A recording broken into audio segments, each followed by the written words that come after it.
రాజ్యస్య యతోన్వయాదితరతశ్చార్ధేష్వభిజ్ఞస్వరాట్ తేనే బ్రహ్మ హృదాయ ఆదికవయే ముహ్యంతి యత్సూరయః తేజో వారిమృదాం యథా వినిమయో యత్ర త్రిసర్గో మృషా ధామ్నా స్వేన సదా నిరస్తకుహకం సత్యం పరం ధీమహి. ధర్మః ప్రోజ్జితకైతవోత్ర పరమో నిర్మత్సరాణాం సతాం వేద్యం వాస్తవమస్త్ర వస్తు శివదం తాపత్రయోన్మూలనం. శ్రీమద్భాగవతే మహామునికృతే కిం వా పరైరీశ్వరః సద్యో హృద్యవరుధ్యతేత్ర కృతిభిః శుశ్రూషుభిస్తక్షణాత్. నారాయణం నమస్కృత్య నరం చైవ నరోత్తమం దేవీం సరస్వతీం వ్యాసం తతో జయముదీరయేత్. యం ప్రవ్రజन्तమనుపేతమపేత కృత్యం ద్వైపాయనో విరహకాతరాజుహావ. పుత్రేతి తన్మయతయా తరవోభినేదుః తం సర్వభూతహృదయం మునిమానతోస్మి. శ్రీమద్భాగవతం పురాణతిలకం యద్వైష్ణవానాం ధనం యస్మిన్ పారమహంస్యం ఏకమమలం సత్యం జ్ఞానం పరం గీయతే యత్ర జ్ఞాన విరాగ భక్తి నైష్కర్మ్యమావిష్కృతం. నిగమకల్పతరోర్గళితం ఫలం శుకముఖాదమృతద్రవ సంయుతం.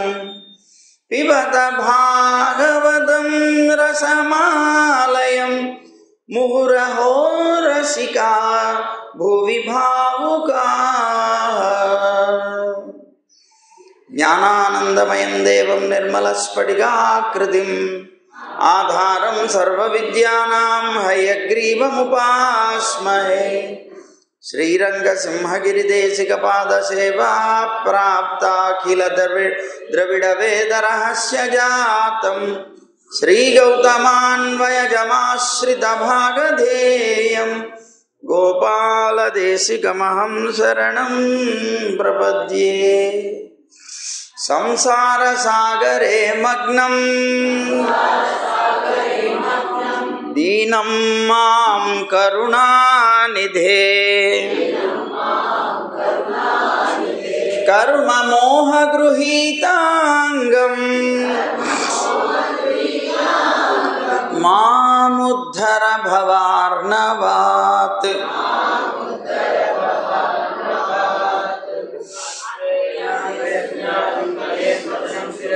శ్రీరామచంద్రయనం సేవేయం శిష్యవత్సలం.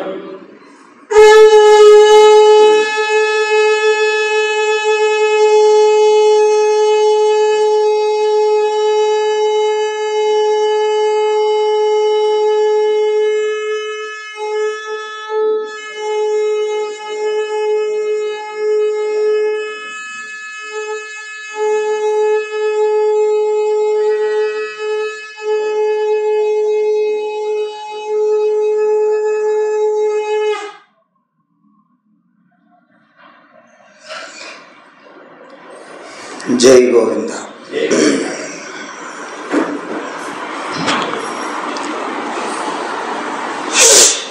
ఉదయం చెప్పుకున్నాం, వాలిని శ్రీరామచంద్రుడు ఒకే ఒక బాణంతో పడగొట్టేశాడు, చనిపోయాడు వాలి. సరే, వాలి ఎప్పుడైతే చనిపోయాడో అప్పుడు సుగ్రీవుడికి పట్టాభిషేకం చేశాడు. సుగ్రీవుడు వానర రాజు అయ్యాడు. వానర రాజుగా సుగ్రీవుడు నియమించబడిన తర్వాత ఈ ఇద్దరి స్నేహంలో ఒకరికి సంబంధించినటువంటి పని పూర్తయింది. తన భార్య తనకు వచ్చేసింది. కానీ రామచంద్రుడికి తాను చేయవలసినటువంటి కార్యం ఏదైతే ఉన్నదో అది చేయవలసి ఉండగా ఈ లోపల వర్షాకాలం వచ్చింది. వర్షాకాలం వచ్చేటప్పటికే రామచంద్రుడు ఆజ్ఞ ఇచ్చాడు, సరే ఈ వర్ష ఋతువు అయిపోయేదాకా నువ్వు నీ ఇష్టం వచ్చినట్లుగా విహరించు, కానీ వర్ష ఋతువు అయిపోయిన తర్వాత నువ్వు ఇచ్చినటువంటి మాటను నెరవేర్చుకోమన్నాడు. అలాగే అన్నాడు అతను. ఈ వర్ష ఋతువు అయ్యేంత మటుకు కూడాను తాను చాలా సుఖాల్ని భోగాల్ని అనుభవిస్తూ ఆనందంగా గడిపాడు సుగ్రీవుడు.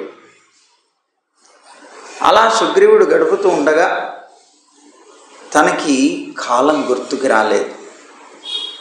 భోగాలు అనుభవిస్తున్నటువంటి వాడికి కాలం గుర్తుకి రాదు. ఐశ్వర్య మదమత్తుడై ఉన్నటువంటి వాడికి కాలం గుర్తుకి రాదు. పాపం అతనికి కూడా గుర్తుకి రాలేదు ఆ భోగాల్లో ఉండడం వల్ల. కానీ అతను గుర్తించకపోతే రామచంద్రుడు మరి ఆ సీతమ్మ కోసంగా ఎంతో తల్లడిల్లిపోతున్నటువంటి తాను సమయం వచ్చింది, అయినా కూడాను సుగ్రీవుడు ఇంకా రాలేదు, తాను ఇచ్చినటువంటి మాటను నెరవేర్చుకోలేదు. కనుక లక్ష్మణ ఇలా రా అన్నాడు. లక్ష్మణుడిని పిలిచాడు. వెళ్ళు, అక్కడికి వెళ్ళి ఒక్కసారి సుగ్రీవుడికి జ్ఞాపకం చేసిరా, వాలి వెళ్ళినటువంటి మార్గం ఇంకా మూయబడలేదని చెప్పు అన్నాడు. వాలి వెళ్ళినటువంటి మార్గం ఇంకా మూయబడలేదు, జాగ్రత్త అని ఒక్కసారి హెచ్చరిక చేసిరమ్మన్నాడు. లక్ష్మణుడు వచ్చాడు. లక్ష్మణుడు బుసబుస, అతను ఆదిశేషుడు కదా, తీవ్రమైనటువంటి కోపం, నా అన్నగారికి ఇచ్చినటువంటి మాటని తీర్చలేదనేటువంటి కోపంతో సుగ్రీవుడి దగ్గరికి వచ్చాడు. వచ్చి రావడంతోనే ధనుష్టంకారం చేశాడు, పెద్దగా కేక పెట్టాడు. ఎప్పుడైతే ఈ ధనుష్టంకారం చేశాడో వెంటనే ఉలిక్కిపడి ఎంత ఎత్తున ఎగిరిపడ్డాట సుగ్రీవుడు. లోపల తాను తారా వాళ్లతోటి సుఖిస్తున్నాడు తన జీవితం. ఆ భోగాల్ని అనుభవిస్తున్నటువంటి వాడు ఒక్కసారి అతని యొక్క ఆ లక్ష్మణుడి యొక్క ఆ ధనుష్టంకారం వినేటప్పటికే ఒక్కసారి ఎగిరి కింద పడి గడగడ వణికిపోయాట. తాను ఏం చేయాలో అర్థం కాలేదు. తనకు గుర్తుకొచ్చింది, అరే నేను కాలాన్ని విస్మరించాను, రాముడికి చేస్తా అన్నటువంటి సహాయాన్ని చేయలేకపోయాను, నేను ఇంత మదమత్తునైపోయానని చాలా బెంగపడ్డాడు. ఆ సమయంలో ఎలా అతను ముందుకు పడాలి? చాలా తీవ్రమైనటువంటి కోపంతో ఉన్నాడు లక్ష్మణుడు. ఆ లక్ష్మణుడు ఎదురుకి రావడానికి కూడా సాహసించలేకపోయాడు సుగ్రీవుడు. అప్పుడు తారన్నది, నువ్వు ఉండు నేను వెళ్తానన్నది, నువ్వు ఉండు నేను వెళ్ళొస్తానన్నది. ఎందుకని అంటే ఆవిడ పేరు తార. కోపంలో ఉన్నప్పుడు ధారే కావాలి, జలధార. ఆ స్త్రీ తాను తన యొక్క భర్త అయినటువంటి సుగ్రీవుడితో తాను అనుభవిస్తున్నటువంటి ఆ దశ ఏదైతే ఉన్నదో ఆ దశలో ఆ వస్త్రం అంతా కూడా చెదిరిపోయి ఉన్నది. అలాగే ఎలాగున్నదో అలాగే బయటకు వచ్చింది. ఆవిడికి తెలుసు లక్ష్మణుడు ధర్మాత్ముడని. అతను తప్పనిసరిగా నేను కనుక అక్కడికి వెళితే నన్ను చూడలేక తప్పనిసరిగా తలదించుకుంటాడు, అతని కోపం అంతా చల్లారిపోతుంది అనేటువంటి ఉద్దేశంతో ఆవిడ అక్కడికి వెళ్ళింది. వెళ్ళి అతని దగ్గర నిలబడేటప్పటికే వెంటనే తల దించేశాడు. దించేసి చెప్పాడు, ఇగో వాళ్ళు వెళ్ళినటువంటి మార్గం ఇంకా తెరిచే ఉంది అని చెప్పమన్నాడు రాముడు అన్నాడు. అక్కడి నుంచి బయలుదేరి వచ్చేసాడు. వస్తాడు, ఇంకేం పర్వాలేదు, రామచంద్రుడికి కావలసినటువంటి కార్యాన్ని అంతటినీ కూడా చేస్తాడు సుగ్రీవుడని హామీ ఇచ్చింది. అయిపోయింది. లక్ష్మణుడు అక్కడి నుంచి విశ్వస వెళ్ళిపోయాడు. వెళ్ళిపోయిన తర్వాత అప్పుడు వెంటనే సుగ్రీవుడు తన వానరసేన 4 దిక్కులా ఉన్నటువంటి వానరసేనంతటిని పిలిపించాడు. అందులో ఉన్నటువంటి వాళ్ళకి ఒక్కొక్కళ్ళని అది నాయకులుగా పెట్టాడు. పెట్టి 4 దిక్కులకి వెళ్ళండి, వెళ్ళి వెతుక్కురండి, సీతమ్మ ఎక్కడున్నా సరే ఈ భూమి మీద ఎక్కడ ఉన్నా సరే తీసుకురావాలి అన్నాడు. దక్షిణ దిక్కుకి హనుమంతుడిని పంపించాడు. ఆ దక్షిణ దిక్కుకి హనుమంతుడు బయలుదేరాడు. అలా హనుమంతుడు వీళ్ళందరూ ఆయా దిక్కులకు వెళ్ళి అందరూ కూడా వెతుకుతున్నారు. లక్ష్మణుడు మన హనుమంతుడు దక్షిణ దిక్కుగా బయలుదేరి వెళ్ళాడు. దక్షిణ దిక్కుగా వెళుతుంటే ఈ లోపల ఇక్కడ ఉన్నప్పుడు మనం ఇంతకుముందు మనం చెప్పుకున్నాం, ఆ ఉన్నటువంటి ఆభరణాలని కూడా చూపించాడు రాముడికి. సీతమ్మ జార విడిచినటువంటి ఆభరణాలు చూపించాడు. ఇవి సీతవే, అయితే తీసుకుని వెళ్ళింది రావణాసురుడు, అదిగో అటువైపు దక్షిణ దిక్కుగానే వెళ్ళాడు అతను అని చెప్పి అప్పుడు ఇతన్ని దక్షిణ దిక్కుగా పంపించాడు. అతను ఎక్కడ దాచాడో ఈ లోకంలో. అప్పుడు హనుమంతుడు సముద్రాన్ని దాటాడు. చాలా అద్భుతంగా సుందరకాండ ప్రారంభం నుంచి చాలా వైభవంగా హనుమంతుడు వెళ్ళేటువంటి విధానాన్ని, ఆ కొండ మీద ఎక్కి కొండ మీద నుంచి అలా దూకి ఆయన ఒక్కసారి అలా ఆకాశంలో ఎగురుతూ ఉంటే ఆయన వెనకాల ఆయన ఒక్కసారి ఇలా అని అలా దూకుతూ ఉన్నప్పుడు అక్కడ ఉండేటువంటి చెట్లన్నీ కూడాను వేళ్లతో సహా వచ్చేసి ఆయనతో పాటు కొంత దూరం ప్రయాణం చేసి పడిపోయినట్టు.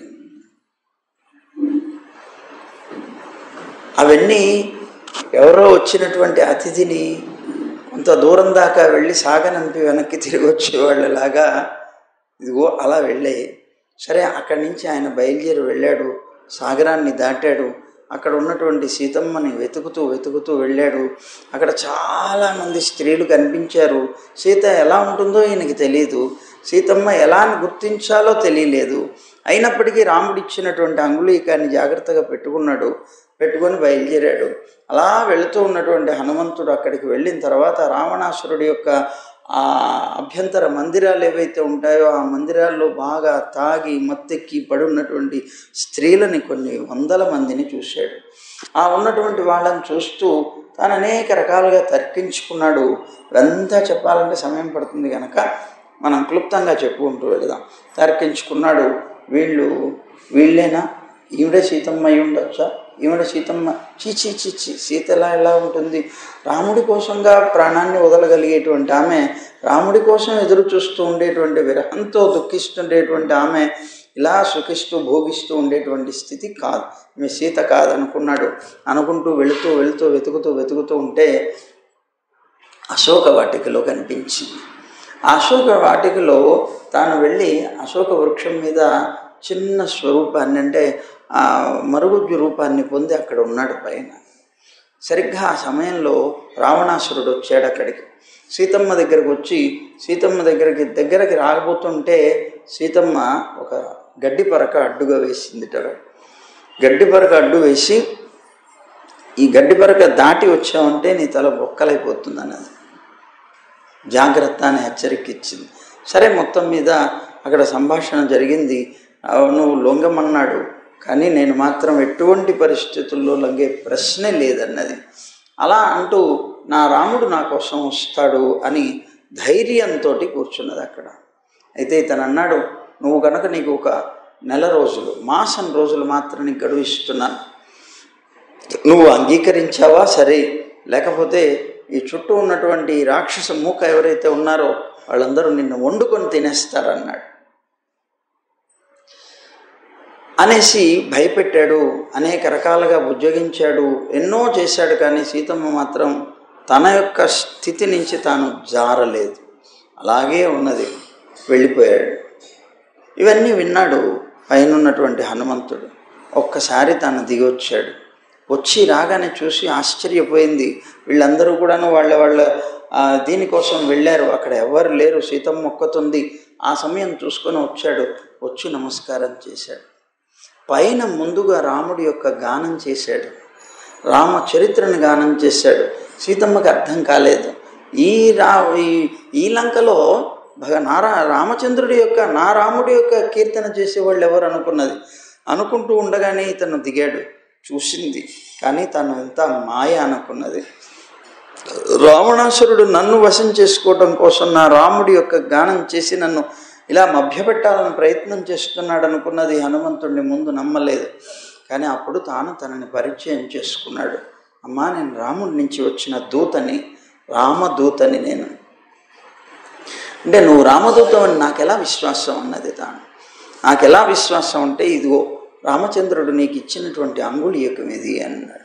అది ఆనాడు వివాహ సమయంలో పెట్టినటువంటి అంగుళీయకం, అది గుర్తుంది, ఆ రామచంద్రుడిది అని తెలిసినటువంటి ఆమె కొద్దిగా నమ్మింది. అయితే నువ్వు రాముడి నుంచి వచ్చావు, అయినా నువ్వు వానరుడివి కదా, నీకెలా రాముడితో సంబంధం ఏర్పడింది? మా సుగ్రీవుడు ఉన్నాడు నా రాజు, ఆయనతో ఈయనకి మిత్రత్వం కోసం.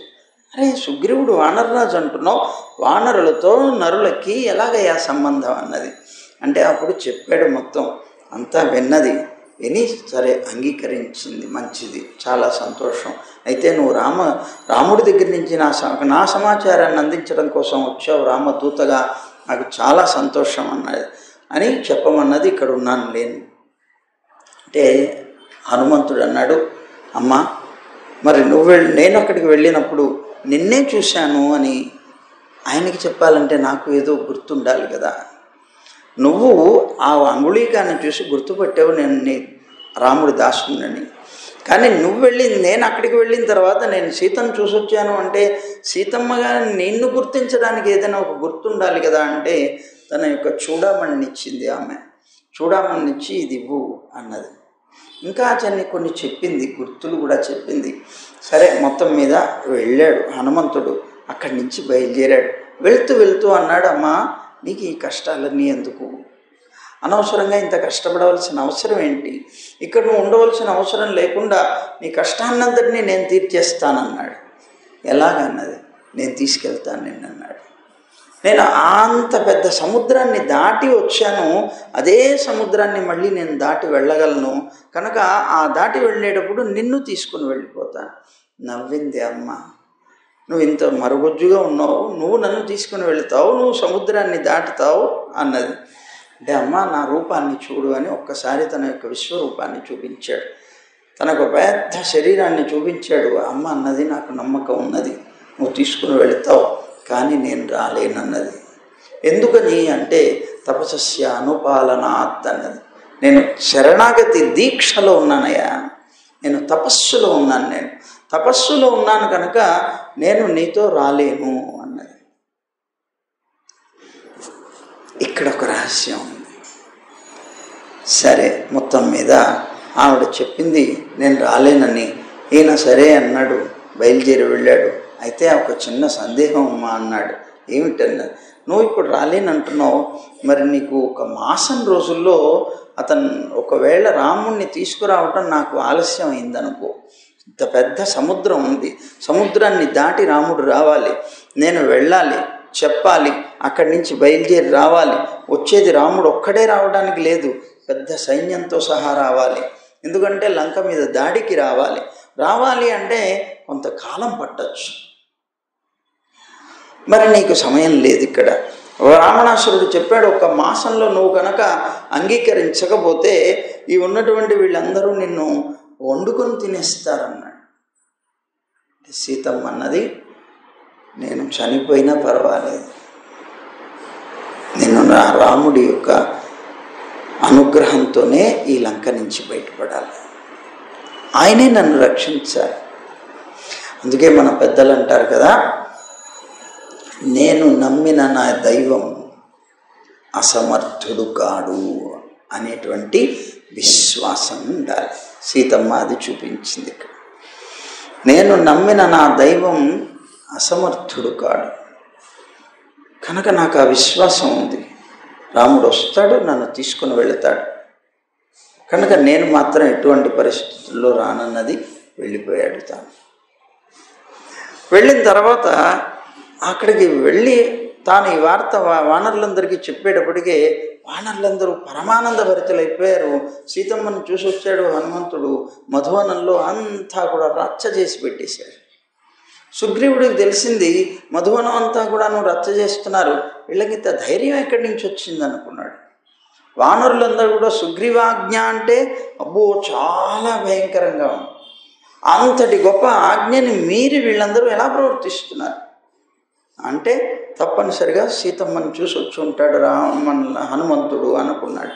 సరే వదిలేసాడు. దాంతో ఆనందంతో ఆ వచ్చినటువంటి హనుమంతుడు రాముడి దగ్గరికి వచ్చాడు. రాముడికి చెప్పాడు, నేను చూసి వచ్చానయ్యా, అదిగో ఆ సీతమ్మ నీకు ఇవ్వమన్నది, ఈ చూడమణి అని ఇచ్చాడు.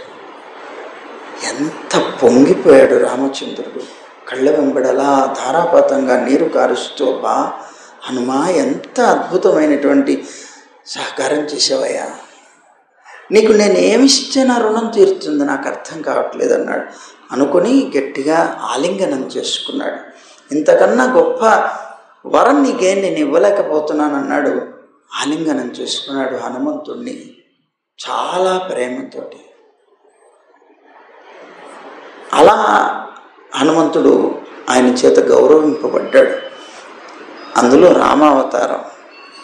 రామావతారంలో తన భార్యకి తప్ప ఎవరికి కూడా ఆలింగనాన్ని ఇచ్చేటువంటి స్థితి ఆయన దగ్గర లేదు. ఎందుకంటే ఏకపత్ని వ్రతుడుగా ఉన్నాను అని చెప్పి ఆ విధమైనటువంటి రీతిలో అలాంటి స్థితి కలిగినటువంటి రామచంద్రుడు స్వయంగా తనంతట తాను ఈ అద్భుతమైనటువంటి బహుమానాన్ని హనుమంతుడికి ఇస్తే ఉక్కిరి బిక్కిరైపోయాడు. ఆయన పరమానంద భరితుడైపోయాడు. ఎంత భాగ్యవంతుడిని ఈ లోకంలో నేను అనుకున్నాడు. అయిన తర్వాత మధురాలాప కిమాహ మమ భామిని, ఏమంది చెప్పు ఏం మాట్లాడావు, అక్కడికి వెళ్ళిన తర్వాత నువ్వేం మాట్లాడావు, ఆవిడేం చెప్పింది. ఎంత మధురంగా ఉంటుందయ్యా సీతమ్మ మాట్లాడితే. ఆ సీత మాట్లాడుతూ ఉంటే నాకు ఆనందం, ఆ మాటలు ఎప్పుడూ జ్ఞాపకం వచ్చి నాకు దుఃఖం వస్తుంది. అలా మధురమైనటువంటి మాట కలిగినటువంటి నా సీత ఏం మాట్లాడిందో ఒక్కసారి చెప్పు అని అడిగితే హనుమంతుడంతా కూడా వివరించి చెప్పాడు. మొత్తం విన్నాడు రాముడు. విని వెంటనే ఆలోచన చేశాడు.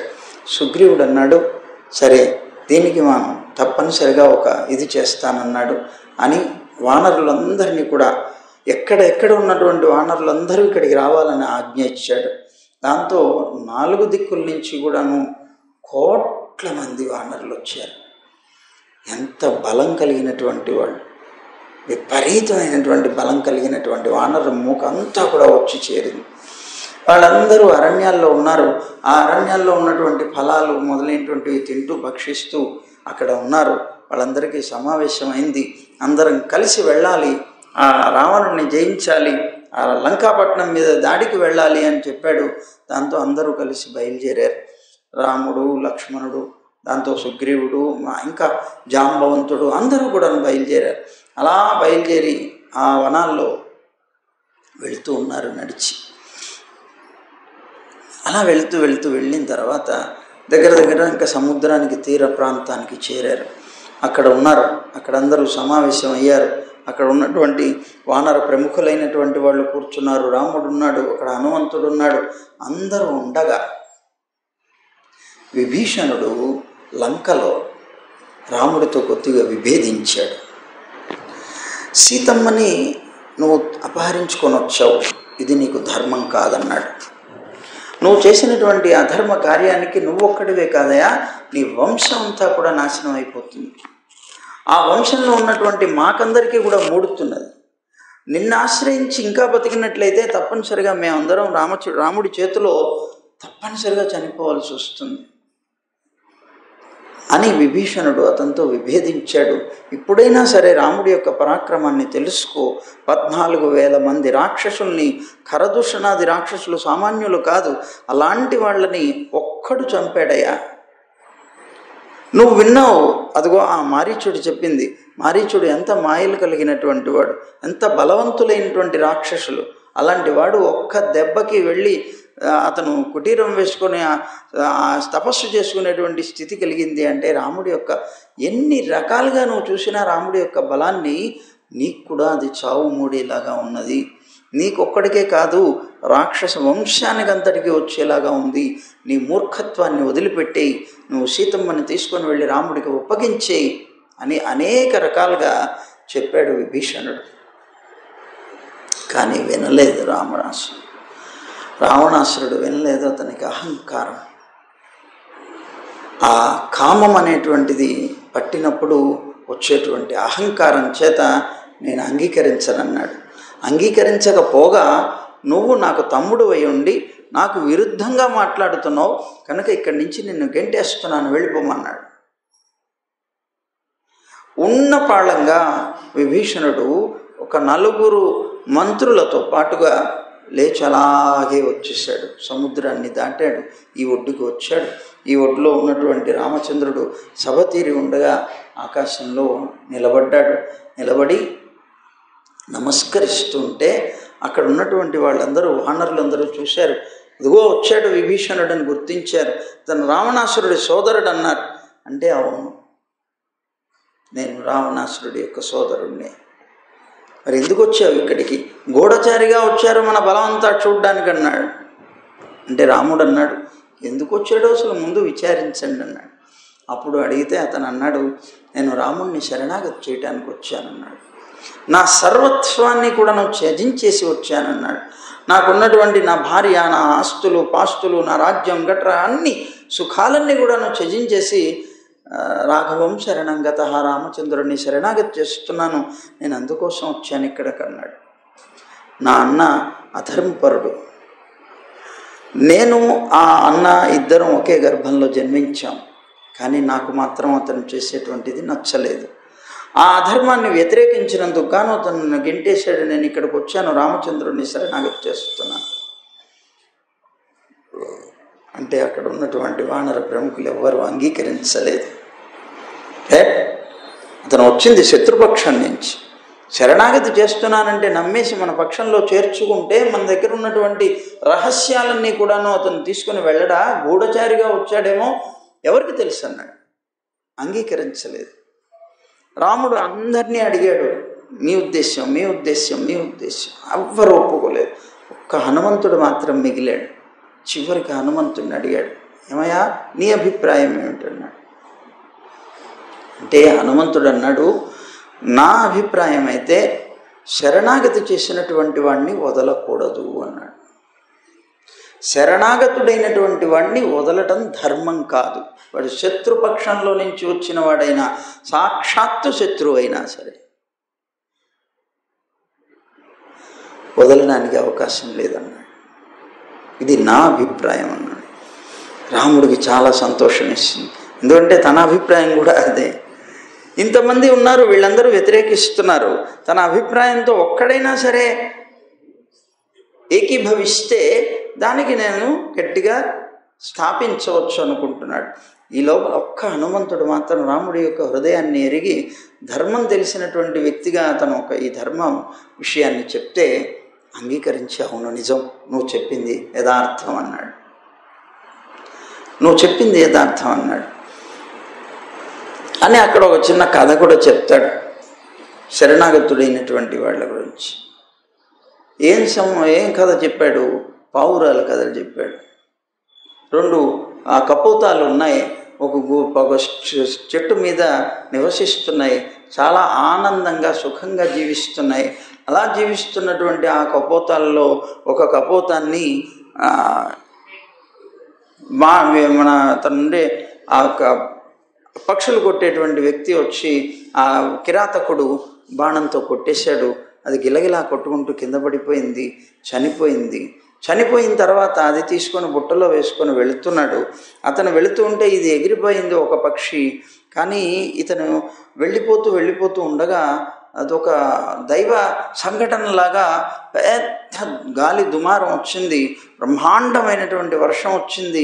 ఆ వర్షంలో అతనికి దారి తెలియక ఆ అడవిలోనే అటు తిరుగుతున్నాడు. పాపం ఆ వర్షంలో తడిసిపోయాడు. తడిసిపోయినటువంటి తాను వణికిపోతున్నాడు. ఆ వణుకుతూనే ఇదిగో ఈ పక్షిని చంపినటువంటి వృక్షం కిందకే వచ్చాడు. వచ్చి అక్కడ ఉండి అక్కడ కూర్చొని వణుకుతూ ఆకలి వేస్తుంది అనుకుంటున్నాడు. పైన ఆ 2 పక్షుల్లో మిగిలినటువంటి పక్షి ఉన్నది. అది విని వెంటనే తాను అనుకున్నది, ఇదిగో నా ఇంటికి వచ్చినటువంటి అతిథి ఇతను. అతిథిని సత్కరించకపోతే గృహస్థు యొక్క ధర్మానికి అది విరుద్ధం కదా, కనుక ఇతన్ని ఎట్లాగైనా సరే నేను కాపాడాలి అనుకున్నది. కాపాడాలి అనుకొని అది చలితో వణుకుతున్నాడు కనుక ముందు ఇతనికి చలిని పోగొట్టాలని ఆ చుట్టుపక్కల ఉన్నటువంటి 4 పొలలు ఏరుకొచ్చి అక్కడ పెట్టి ఆ చెకుముకి రాళ్లను తీసుకొని వచ్చి దాంతో అగ్నిని వేల్చి అతనికి ఆ వేడిని కల్పించింది. ఆ వేడి కాచుకున్నటువంటి తాను ఆకలి వేస్తుంది అని అనుకుంటున్నప్పుడు స్వయంగా ఆ పక్షి ఆ పైనుంచి పడి ఆ అగ్నిలో మాడి అతనికి ఆహారం అయింది అని కథ చెప్పాడు. తాను శరణాగతుడైనటువంటి వాడిని ఎటువంటి పరిస్థితుల్లో వాడు శత్రువు అయినా సరే, ఇతను శత్రువు, తన జంటలో ఉన్నటువంటి ఒక పక్షిని కొట్టేసినటువంటి వ్యక్తి, అలాంటి శత్రువు అయినా కూడా అతన్ని ఆదరించి అతన్ని స్వీకరించి అతనికి కావలసిన ఆతిథ్యాన్ని ఇచ్చింది. అలాగే వచ్చినటువంటి వాడు విభీషణుడు శత్రుపక్షం నుంచి వచ్చినప్పటికీ కూడా శరణాగతుడై వచ్చాడు కనుక తన్ని ఎప్పుడు వదలడానికి వీల్లేదన్నాడు. ఒకవేళ శరణాగతుడైనటువంటి వ్యక్తిని కనుక వదిలివేస్తే ఆ వదిలివేసినటువంటి వ్యక్తికి పాపం వస్తుంది కనుక అది 7 శ్లోకాల్లో చెప్పాడు ఈ మాటని. శరణాగతి అనేటువంటి దాని విషయంలో అద్భుతంగా రామచంద్రుడు అలాగా అని అప్పుడు వెంటనే సుగ్రీవుడు మన విభీషణుడిని స్వీకరించారు. స్వీకరించిన తర్వాత ఇక అక్కడి నుంచి బయలుదేరి వెళ్ళాలి. ఎలా వెళ్ళాలి, ఇంత పెద్ద మహాసముద్రాన్ని ఎలా దాటాలి, దాటి వెళ్ళగలిగేటువంటి రీతి ఏమిటి ఆలోచన చేశాడు. చేసిన తర్వాత రాముడు అనుకున్నాడు, కాదు ఇక్కడ నేను సముద్రుడి గురించి ఆరాధిస్తానన్నాడు. 3 రోజులు ప్రాయోపవేశం చేశాడు. సముద్రుణ్ణి ముందు హెచ్చరించాడు, రావయ్యా నాకు దారి కల్పించవయ్యా. రాలేదు. ఎన్నిసార్లు పిలిచినా రాకపోతే నేను ఇక్కడ ప్రాయోపవేశం చేస్తున్నాను నీకోసం, నువ్వు రాకపోతే కుదరదనుకుని కూర్చున్నాడు. ఆయన కూర్చుంటే 3 రోజులు గడిచిపోయింది కానీ అతను రాలేదు. చివరికి తీవ్రమైనటువంటి కోపం వచ్చి రామచంద్రుడు ధనస్సు తీసుకొని బాణం ఎక్కుపెట్టాడు. ఆ రాముడి యొక్క తీవ్రమైనటువంటి ఆ కోపానికి లోకం అంతా గడగడలాడిపోయింది. చివరికి భయపడిపోతూ సముద్రుడు బయటకు వచ్చాడు. బయటకు వచ్చిన తర్వాత రామచంద్రుడు అడిగాడు, నేను లంకకి వెళ్ళాలి, నాకు దారి కల్పించమన్నాడు. దారి కల్పించమంటే అది ఎలా సాధ్యం అన్నాడు ఇతను.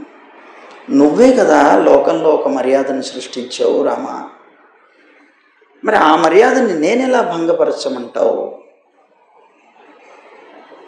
కనుక నీకు దారి కల్పించడానికి సముద్రాన్ని 2 పాయలుగా చేసే నీకు దారి కల్పించడం అనేది నేను చేయలేకపోవచ్చు, కానీ నేను ఉపాయం చెప్తాను. సముద్రం మీద వారధి కట్టుకొని నువ్వు సముద్రాన్ని దాటి వెళ్ళొచ్చు అన్నాడు.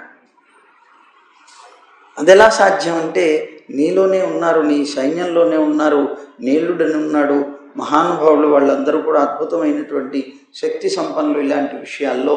అంటే అప్పుడు వాళ్ళందరినీ తీసుకొని ఆ వానరులందరూ కూడా నువ్వు రాళ్ళు తీసుకొని వస్తే ఆ రాళ్ళన్నీ కూడా నువ్వు దాంట్లో వేసి అవన్నీ తేలేలాగా సముద్రుడు చేస్తే, ఆ ఉన్నటువంటి రాళ్ళన్నీ మునక్కుండా తేలేలాగా సముద్రుడు తాను చేస్తే అప్పుడు ఇవన్నీ వేసి ఒక మార్గాన్ని ఏర్పాటు చేసుకొని వారధి కట్టి ఆ వారధి మీదుగా వెళ్ళారు.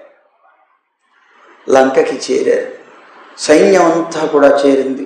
ఈ లోపల అనేకం జరిగాయి. ముందు మళ్ళీ పంపించడం, వీళ్ళు పంపించడం, వాళ్ళు పంపించడం, ఇవన్నీ కూడా జరిగాయి. మళ్ళీ ఇవన్నీ అయిన తర్వాత అక్కడికి వెళ్ళిపోయిన తర్వాత ఇంకా యుద్ధం ప్రారంభమైంది. అద్భుతమైనటువంటి యుద్ధం జరిగింది అక్కడ. చాలా చాలా భయంకరమైనటువంటి యుద్ధం జరిగింది. చివరికి రామచంద్రుడు రావణాసురుణ్ణి సంహరించాడు. సరే, రావణాసురుడితో జరుగుతున్నప్పుడు అతని కొడుకులు ముందు చనిపోయారు.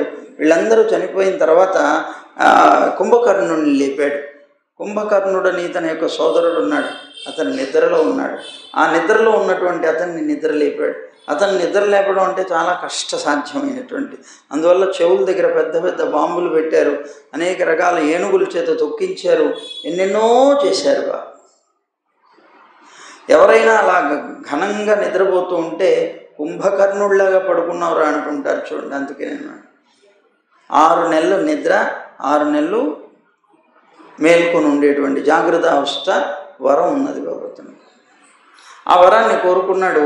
ఆ వరంతో పడుకున్నాడు. అతను నిద్రపోయే టైం అనమాట అది. ఆ సమయంలోనే యుద్ధం వచ్చింది. అందుకని బలవంతంగా అతన్ని నిద్ర లేపారు. లేపిన తర్వాత అతను నిద్ర లేచి ఏమన్నాడు అంటే, ఇదిగో రామచంద్రుడు ఇతన్ని ఏమిటి జరిగింది మొత్తం కూడా తెలుసుకొని సీతమ్మని అపహరించడం తప్పు అన్నాడు. సీతని అపహరించడం నువ్వు తప్పు చేశావు, నువ్వు అలాంటివి చేయకుండా ఉండవలసింది. నువ్వు చెప్తున్నటువంటి విధాన ప్రకారంగా రాముడు సామాన్యుడు కాదు, అతని యొక్క బల పరాక్రమాలు చాలా అధికంగా కనిపిస్తున్నాయి, కనుక నువ్వు చేసింది తప్పు. అయినప్పటికీ కూడా నీకు సోదరుడిని కనుక నేను నీకు సహకరించవలసి ఉన్నది, నీకు సహకరిస్తానన్నాడు. అని యుద్ధానికి వచ్చాడు. ఆ యుద్ధంలో అతన్ని కూడా పడగొట్టేశారు. అయిపోయింది. ఇంకా అందరూ పోయిన తర్వాత మిగిలాడు ఏకాకిగా రావణాసురుడు. ఆ రావణాసురుడితో యుద్ధం జరిగింది. జరిగినప్పుడు అతను తన విమానం తీసుకొని విమానంలో ఆకాశంలోకి వెళ్ళాడు. యుద్ధంలో రాముడి యొక్క బాణాలకి తట్టుకోలేక ఆకాశంలో యుద్ధం చేయడం కోసం అక్కడికి వెళ్ళాడు. వెంటనే మాతలి ఒక రథాన్ని తీసుకొని వచ్చాడు ఇంద్రుడి దగ్గర నుంచి. ఆ రథంలో రాముడు ఎక్కాడు. అతను కూడా ఆకాశంలోకి వెళ్ళి ఇద్దరు కూడాను అద్భుతమైనటువంటి యుద్ధం అక్కడ జరిగింది. జరిగినప్పుడు రావణాసురుని చంపడం కోసం రామచంద్రుడు అద్భుతంగా ఒక బాణం వేస్తే ఆ బాణం అతని యొక్క శిరస్సును ఖండించి పారేసింది. కానీ ఖండించింది, చనిపోయాడు అని అందరూ ఆనందపడుతున్న సమయంలో మళ్ళీ ఒక తల పుట్టింది దాంట్లో నుంచి. ఆశ్చర్యపోయాడు. మళ్ళీ కొట్టాడు, మళ్ళీ తెగిపోయింది, మళ్ళీ వస్తోంది. ఇదేమిటన్నాడు అంటే, అతను దశకంఠుడు కనుక ఇతనికి చావు లేదు కాదు, చావు ఉన్నది. కానీ ఎలా చావు ఉన్నది అర్థం కాకపోతున్న సమయంలో విభీషణుడు చెప్పాడు రహస్యాన్ని. ఇతను నువ్వు ఎన్నిసార్లు చంపినా బతుకుతాడయా. కారణం ఏంటి అంటే అతని గర్భంలో అమృతం ఉన్నదన్నాడు. అతని ప్రాణం ఇక్కడ ఉన్నది కనుక నువ్వు కొడితే అక్కడ కొట్టమన్నాడు. అప్పుడు రామచంద్రుడు బాణం తీసి సరిగ్గా ఈ గర్భస్థానంలో బొడ్డు దగ్గరగా అలా కొట్టేటప్పటికీ దెబ్బకి పడిపోయాడు, చనిపోయి పెద్దగా కేక వేస్తూ ఆకాశం నుంచి భూమి మీద పడ్డాడు. మహాపర్వతం పడ్డట్టుగా పడిపోయాడు, చనిపోయాడు. ఎప్పుడైతే రావణ వధ అయిపోయిందో అప్పుడు వెంటనే అందరూ కూడా రాముడి యొక్క పక్షంలో ఉన్న వానరులందరూ కూడా పరమానంద భరితులైపోయారు. చాలా ఆనందంగా గంతులు వేశారు. ఇంత ఆనందంగా అందరూ ఉన్న సమయంలో రాముడు హనుమంతుడిని పిలిచాడు.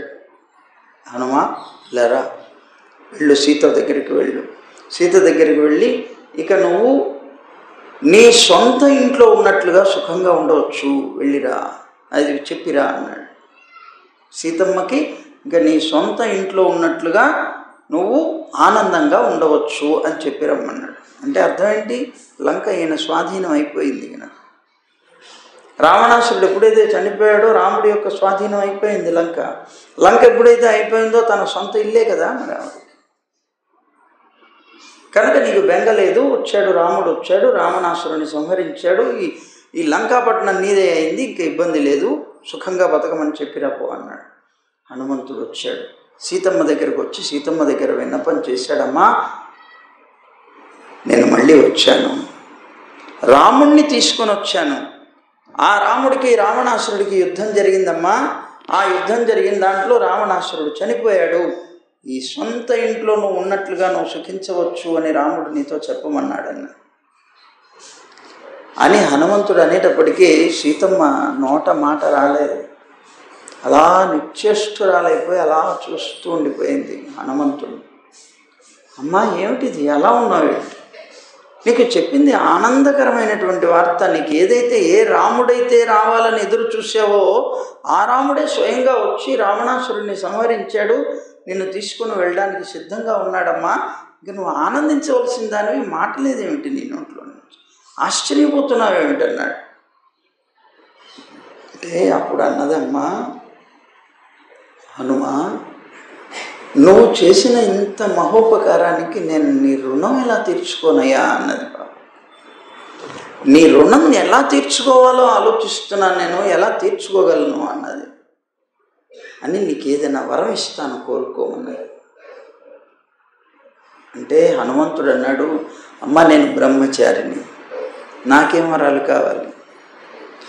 ఏదైనా గృహస్థునైతే భార్యకో పిల్లలకో ఏదో కావాలి కనుక అడగాలి.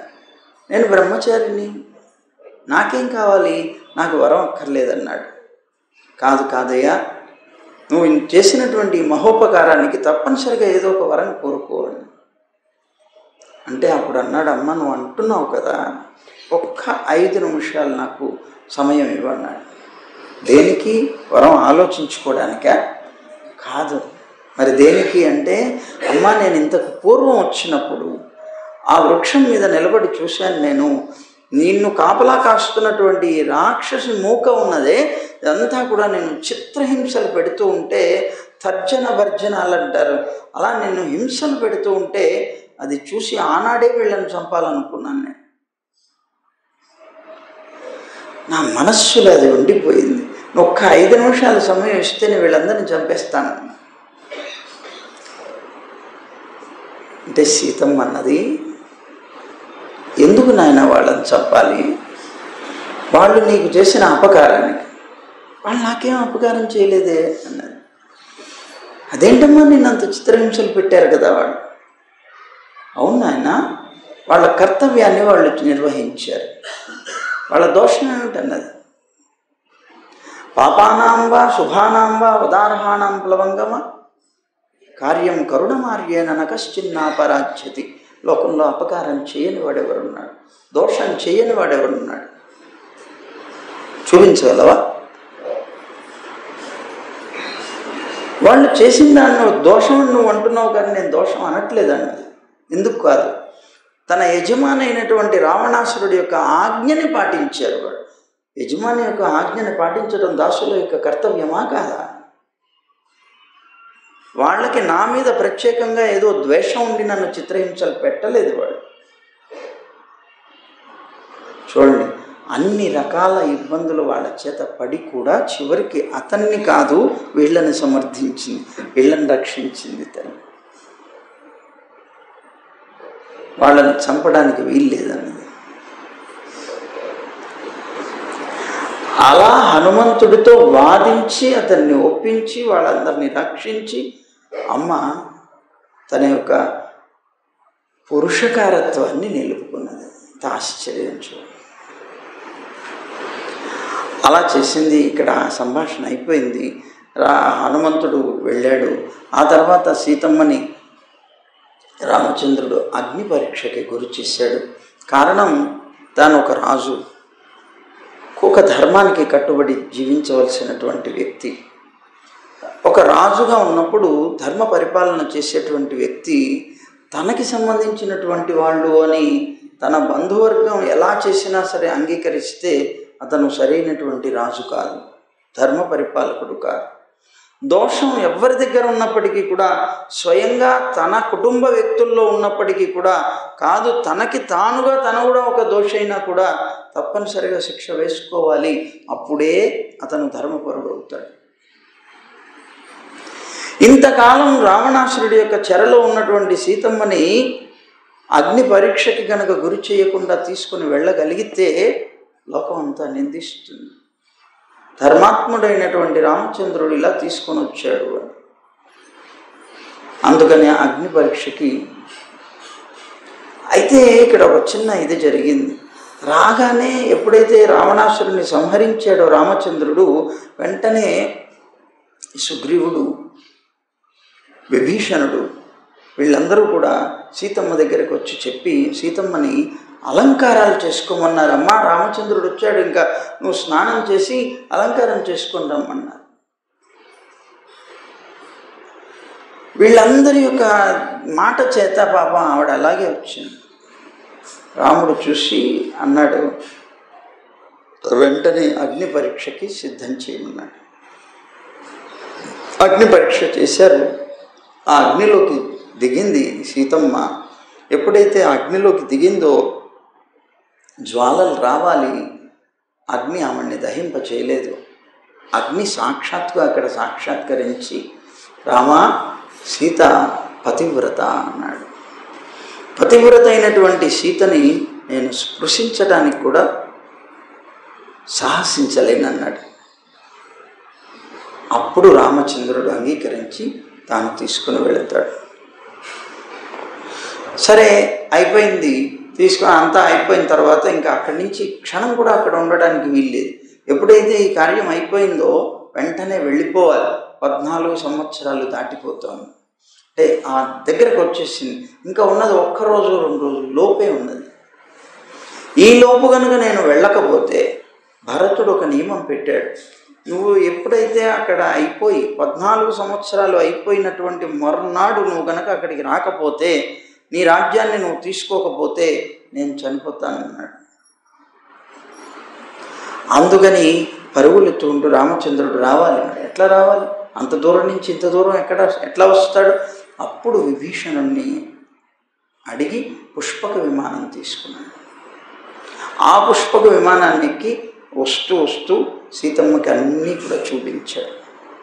ఓ సీత, ఇక్కడ ఇలా జరిగింది, ఇక్కడ ఇలా జరిగింది, ఇక్కడ ఇలా జరిగింది, ఇక్కడ నేను ఇలా ఆరాధించాను, ఇక్కడ ఇలాగ చేశాను, అక్కడ అంటూ అన్నీ చూపించాడు. చూపించుకుంటూ అంతా కలిసి వచ్చారు. పుష్పక విమానం యొక్క అద్భుతమైనటువంటి రీతి ఏమిటి అంటే, ఇది యథార్థంగా రావణాసురుడిది కాదు, కుబేరుడిది. ఆ కుబేరుడిని తన్ని తగలేసి అది తెచ్చుకున్నాడు. ఇతను తెచ్చిపెట్టుకున్నాడు. ఆ తెచ్చిపెట్టుకున్నటువంటి దాన్ని వాడుకుంటున్నాడు. చివరికి ఆ రామచంద్రుడు తీసుకొని వస్తున్నాడు. వస్తూ సీతమ్మకి చూపిస్తూ అందరూ కలిసి సరిగ్గా భరద్వాజ ఆశ్రమం ఉన్నది చూసారా, అక్కడికి వచ్చారు. ఆ భరద్వాజ ఆశ్రమంలో తాను విడిది చేసి రామచంద్రుడు హనుమంతుడిని పంపించాడు. హనుమా, నువ్వు ఒక్కసారి వెళ్ళి రావయ్యా, వెళ్ళి భరతుడి యొక్క ఆలోచన ఏమిటో తెలుసుకొని రా. భరతుడు నా కోసమే ఎదురు చూస్తున్నాడా, లేకపోతే ఆ రాజ్యం మీద ఉండేటువంటి ప్రేమ చేత ఆ రాజ్యం కోసంగా కావాలనేటువంటి దృష్టితో ఉన్నాడా, ఆ రాజ్యాన్ని తాను పొందాలనేటువంటి దృష్టిలో ఉన్నాడా? అతని యొక్క మనస్సును తెలుసుకొని రా. నువ్వు వస్తే ఒకవేళ నా తమ్ముడైనటువంటి భరతుడు రాజ్యం మీద మోహంతో రాజ్యం కావాలి అని కోరుకున్నట్లయితే నేను ఇటు నుంచి ఇటే మళ్ళీ వనవాసానికి వెళ్ళిపోతాను. నాకు రాజ్యం అక్కర్లేదు, నా తమ్ముడి యొక్క సుఖం కావాలి. నా తమ్ముడి యొక్క కోరికను అతను తప్పనిసరిగా అతను సుఖంగా ఉంటే చాలు, నేనేమైపోయినా పర్వాలేదు, నేను వనానికి వెళ్ళిపోతాను, ఇబ్బంది లేదన్నాడు. కానీ భరతుడు తాను చెప్పిన ప్రకారంగా నా కోసమే ఎదురు చూస్తూ నేను రాకపోతే ప్రాణత్యాగం చేయడానికి సిద్ధంగా ఉండేటువంటి రీతిలో ఉన్నాడు అంటే మాత్రం వెంటనే నేను వస్తానన్నాడు. ఇప్పుడు హనుమంతుడు వెళ్ళాడు. వెళ్ళి చూశాడు, అక్కడ ఉన్న పరిస్థితి అంతా చూశాడు. తాను కుటీరంలో నివసిస్తున్నాడు. రాజ్యానికి దూరంగా ఉండేటువంటి నందిగ్రామం అనేటువంటి ప్రాంతంలో నివసిస్తున్నాడు. అలా నివసిస్తున్నటువంటి తాను రాముడు ఎలాగైతే ఉన్నాడో అలాగే జడలు కట్టుకొని ఉన్నాడు, అలాగే నేల మీద పడుకుంటున్నాడు, అలాగే ఫలాలు తింటూ జీవిస్తున్నాడు. ఎంత ఆశ్చర్యపోయాడు హనుమంతుడు. కళ్ళవంబుడ నీళ్లు తిరిగాయి. అబ్బాయి సోదర ప్రేమ ఎంత గొప్పదనుకున్నాడు, ఎంత అద్భుతమైంది అనుకున్నాడు. తాను ఉన్నాడు ఒక 2 సోదరుల దగ్గర, వాలి సుగ్రీవుల దగ్గర. వాళ్ళిద్దరూ ఎప్పుడూ మధ్యలో పచ్చగడ్డి వేస్తే భగ్గుమనే రీతిలో ఉండేవాళ్ళు వాళ్ళిద్దరు. ఇక్కడ చూస్తే 4 సోదరులు ఒకే మనస్తత్వం కలిగి ఉన్నారు. అందరూ కూడాను రాముణ్ణి ప్రేమిస్తున్నటువంటి వాళ్ళే అయి ఉన్నారు. ఎంత వాళ్ళకు ఉన్నటువంటి వయస్సు తేడాలు కూడా ఏం లేవు. ఆ భరతుడు రామచంద్రుణ్ణి చూసి రామచంద్రుణ్ణి తీసుకురావడానికి వెళ్ళినప్పుడు రాముడు తన తొడ మీద కూర్చోబెట్టుకొని అతన్ని లాలించాట. రాముడు భరతుణ్ణి ఇంత చేసి అతను ఏమన్నా చిన్న పిల్లవాడా కాదు. ఇతనికి అతనికి ఒకే రోజు తేడా, అందరికీ ఒకే రోజులు తేడా. ఒక్క రోజు తక్కువైనటువంటి వాడైనా తమ్ముడిగా అతను ఇతన్ని అన్నగా గౌరవిస్తూ ఉండేటువంటి రీతి అయితే, ఇవాళ కొన్ని సంవత్సరాల మధ్యలో తేడా ఉన్నా కూడా వాడేమిటి అనుకునేటువంటి రీతి ఉన్నది. ఎంత ఆశ్చర్యం! ఒకే ఒకే ఒక్క రోజు తేడాతో పుట్టినటువంటి వాడు భరతుడు రాముడికి. అంటే దగ్గర దగ్గర సమాన వయస్కులు. కానీ అతను అన్నగా, అతను తమ్ముడిగా తన యొక్క కర్తవ్యాన్ని నిర్వహించాడు. ఎంత ఆశ్చర్యం! వెళ్ళి చూసి వచ్చినటువంటి హనుమంతుడు చాలా అంటే చాలా ఆనందపడ్డాడు ఈ దృశ్యాన్ని చూసి. వెళ్ళి రామచంద్రుడితో చెప్పాడు, మహానుభావుడు భరతుడు అన్నాడు. అలాంటి సోదరుడు నీకు కలగడం కానీ, నీలాంటి సోదరుడు అతనికి కలగడం కానీ చాలా ఆశ్చర్యం అన్నాడు. చాలా ఆనందించి చెప్పాడు అక్కడ ఉన్న పరిస్థితి అంతా.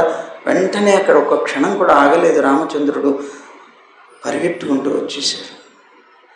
వచ్చి రాగానే అతను వస్తున్నాడని తెలియగానే అతనికి ఎదురుగా వెళ్ళాలి.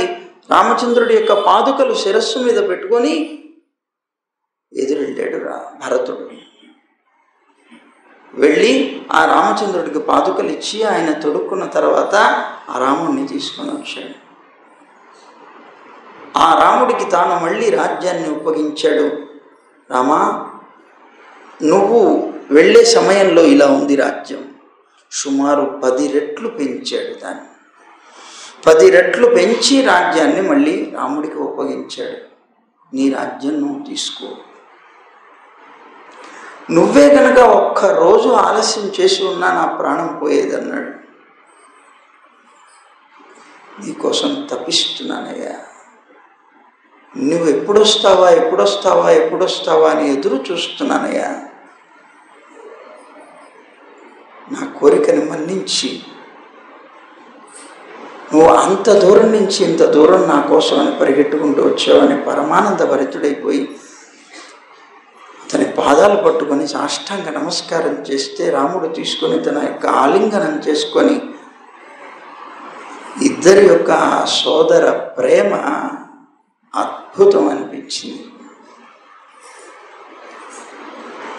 అప్పుడు వెంటనే ఇక ఈ కాయలు కట్టినటువంటి జుట్టంతా కూడాను కత్తిరించేసి ఈ వస్త్రాలు ఏవైతే నార వస్త్రాలన్నీ వదిలేసేసి రాజ చిహ్నాలన్నీ కూడాను ధరించి ఇప్పుడు రామచంద్రుడు ప్రవేశిస్తూ ఉంటే, రాముడు వనవాసానికి వెళుతూ ఉన్నప్పుడు ఆ అయోధ్య పట్టణంలో ఉన్నటువంటి చెట్టు చేమ రాయి రప్ప అక్కడ ఉండేటువంటి నదులు లేకపోతే జలాశయాలు ఇవన్నీ కూడాను ఎండిపోయాయి. అపివృక్షాః పరిమ్లానాః సపుష్పాంకురకోరకాః అంటాడు వాల్మీకి భగవాన్. వాళ్ళు అలా వెళుతూ ఉన్నప్పుడు మనుషులైనటువంటి వాళ్ళు ముఖాలు వాడిపోవడం కాదు, అక్కడ ఉన్నటువంటి అచేతన పదార్థాలుగా ఉన్నటువంటి చెట్టు చిగుళ్లతో సహా మాడిపోయినాయి, నీళ్లు ఎండిపోయాయి. కానీ మళ్ళీ రాముడు ఎప్పుడైతే అయోధ్యలో ప్రవేశించాడో అకాల ఫలినో వృక్షాః అంటాడు. కాలం కాని కాలంలో కూడా చెట్లన్నీ కూడాను ఆనందంతో పుష్పించి ఫలించేయట. ఊరంతా కూడాను ఆ వృక్షాలకు ఉండేటువంటి పుష్పించినటువంటి వృక్షాలతో కళకళలాడిపోతుందట. రాముడు వెళ్ళినప్పుడు శ్మశాన సదృశ్యమైంది, రాముడు వచ్చినప్పుడు మళ్ళీ అది అలంకరించుకొని అయోధ్య తనకి స్వాగతం పలికిందిట.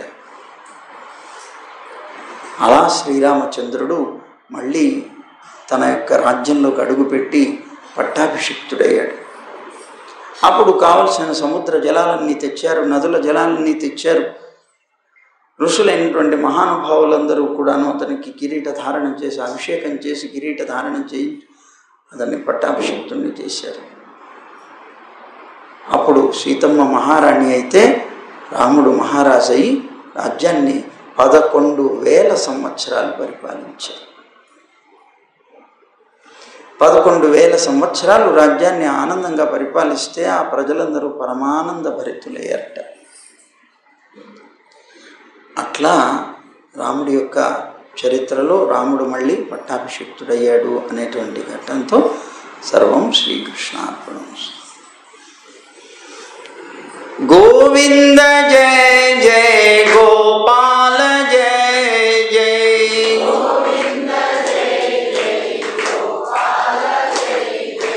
రాధా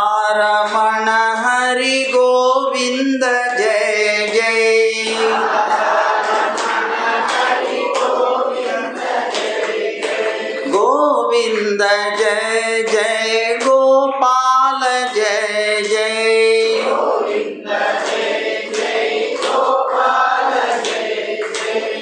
రాధారమణ హరి గోవింద జయ జయ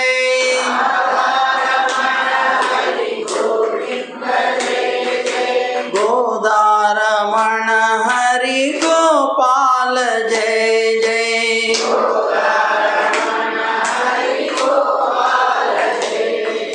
గోవింద గోవింద గోవింద జయ జయ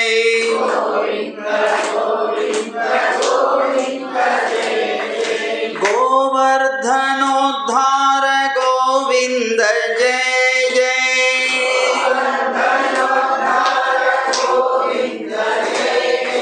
గోపీ మనోహర ముకుంద జయ జయ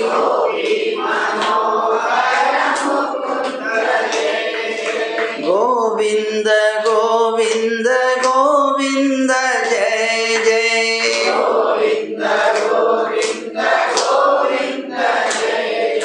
గోవింద జయ జయ గోపాల జయ జయ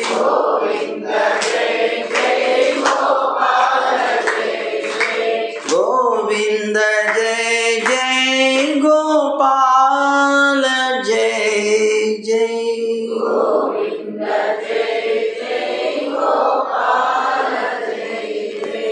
జై గోవింద జై జై గోవింద జై జై జై గోవింద జై శ్రీమన్నారాయణ జై జై శ్రీమన్నారాయణ జై జై జై శ్రీమన్నారాయణ సర్వం శ్రీకృష్ణార్పణమస్తు.